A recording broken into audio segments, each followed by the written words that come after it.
And now for the presentation, may I invite Shri Nilkanth S. Avhad, Principal Secretary, Water Supply and Sanitation, Government of Punjab. Over to you, sir. Honorable dignitaries, on and off the dais, and dear friends, it's a pleasure to interact with you after 8 hours of grueling sessions. Thankful to the last man standing that you are here to hear our views. Punjab as the only state in the country which has a water in its name. It's the 5 waters. That's the literal meaning of Punjab. So in this land, though it's as current state, it's a 50,000 square kilometer state with 34 lakh people, families living in the rural area, in approximately 12,000 village panchayats. The rural water infrastructure, we have around 8,500 water supply schemes which cater to this population in the rural area. Approximately 55% schemes are handed over to panchayat and 45% are yet to be handed over.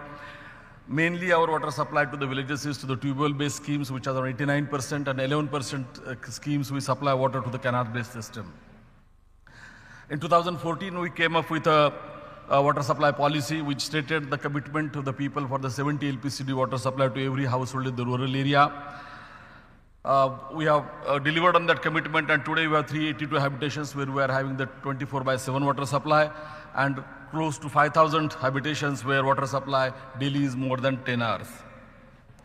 Our experience tells that the liberal or the assured water supply for the longer hours help in the judicious use of water, because when there is a certainty, people obviously use it with more care.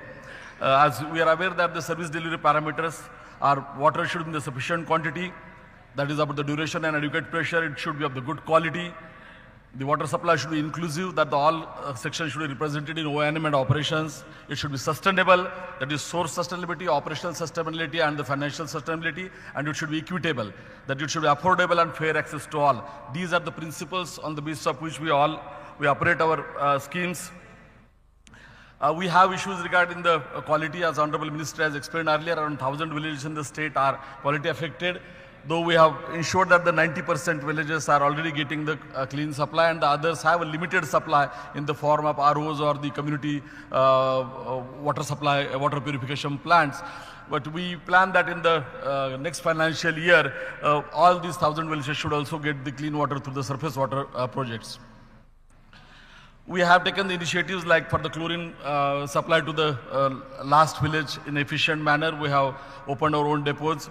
We have trained 60,000 women closely to across the state, 5 women every village, who can use the FTK and test the quality at the local level.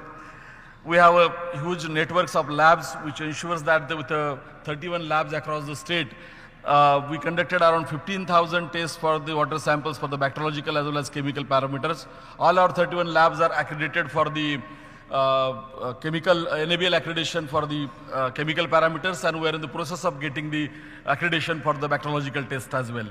We have LIMS, that is Laboratory Information Management System, and which is put to full operational use. We have to ensure that the schemes run efficiently and the community has the participation. We have our policy of 2015, where GPSWCs were Gram Panchayat Water Sanitation Committees were entrusted with the responsibility of planning, implementing, operating and maintaining the water supply schemes. And we involve them right from the planning stage. Handholding and support is given, major repairs are done by the department, and the conflict resolution also is done by us. It's completely representative body, and as Nari Shakti says, Jal Shakti, we are talking about, the Punjab has made it mandatory to have 50% women in these committees. Minimum 50% women are now represent as a part of the GPWSC.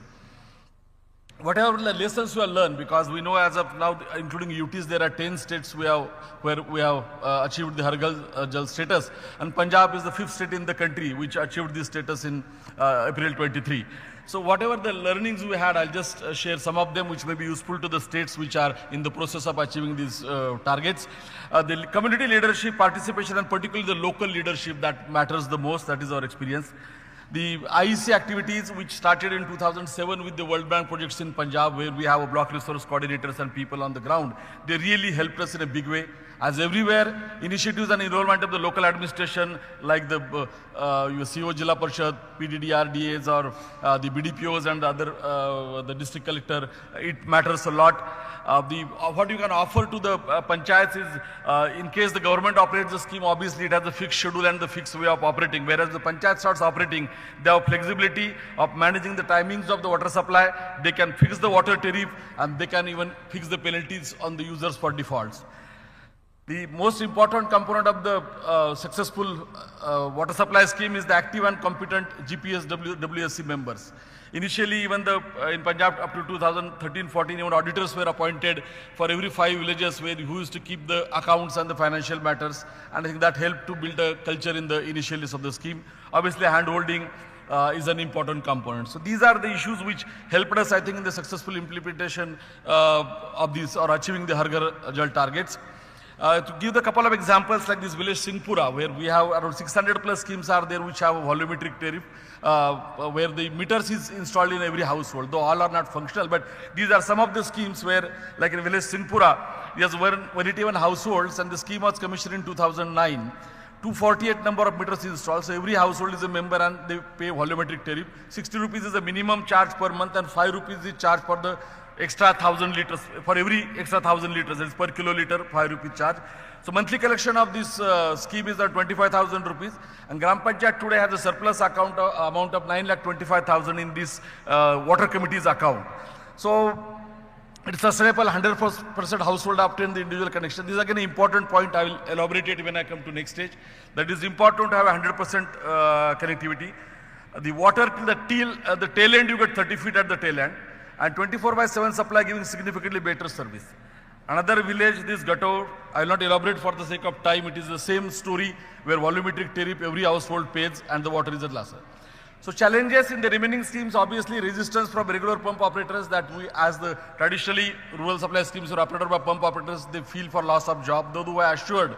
Panchayats obviously pay as per their concern and their availability of their financial positions and the way they think. Availability of own private source, again an important issue. Out of 34 lakh connections in Punjab, 22 lakh connections are from the department, whereas the 12 lakh connections are people's own connections. So obviously it is a important issue that if everybody participates, everybody comes to the government, then it's obviously everybody comes to the scheme, then obviously it helps to achieve the targets. Again, devolution versus privatization. Unfortunately, at times people think that handing over the scheme to the panchayat is a privatization. We put a lot of effort to tell that this is a devolution and real power in this sector lies with the panchayat as per the constitutional amendment, and people should accept that. There are enforcement issues. People don't want to have the ill will or the bad blood because of the somebody not paying or penalizing him. So that is another area. These were the challenges. High operation and maintenance costs. I will wind up these issues because I already covered in some or other form. Low cost recovery, again this is an important issue because see, if you have better cost recovery, you can have the better operation management services, you have reliable and well managed infrastructure, higher service levels and consumer satisfaction. You fail on collecting the money and you fail everywhere. So first thing is to have a higher service level that people are satisfied and they don't mind paying you the amount. Once they start doing that, you can have the better operation maintenance. So this is the circular thing which will ensure that the people pay the money. Source sustainability, we have discussed that downwater recharge and how important it is for all of us. I won't elaborate on that. SPV is for the large surface water schemes, we have got the special purpose vehicles which are managed at the state level. The Shikayat Nivaran Kendra, Honorable Minister has already told that we have an online Shikayat Nivaran Kendra, and they have been found very useful over a period of time. They ensure the credibility of the rural water supply operation. We believe that is enhanced due to efficiency in this service delivery. The performance of WWS operation is assessed on daily basis because every call coming and you responding to it ensures that your schemes are creditable. Gram Seva is a mobile app which used to collect the bills. SCADA, you all are aware, we are bringing it in more and more schemes. So campaign to conserve the water was launched and was a great success in Punjab in this July to September 2024. So way forward, obviously, handing all the schemes for operation and maintenance to the Gram Panchayats, the water sanitation committees, moving towards 24/7 water supply in all schemes, mitigation measures for remaining water supply or affected schemes, notify the policy, scale up the digital initiatives as IoT, Gram Seva, integration of data from various systems at one app that we are trying to build. And the only last word that food for thought, we are talking all the time, we also have a debate within the department whether we should have the surface water schemes everywhere or we should continue with the groundwater scheme. The quality aspects, where the quality aspects and scarcity of water, obviously surface water is an answer. But if we want people to be connected to the ground and the local water, the agriculture obviously has to be from the surface water available. But we feel that if the till people connected to the groundwater for the drinking purpose, they will take care, more conservation effort will be there, people will be motivated to save their water. So that is one view. I leave it to you for food for thought. Thanks for listening to me.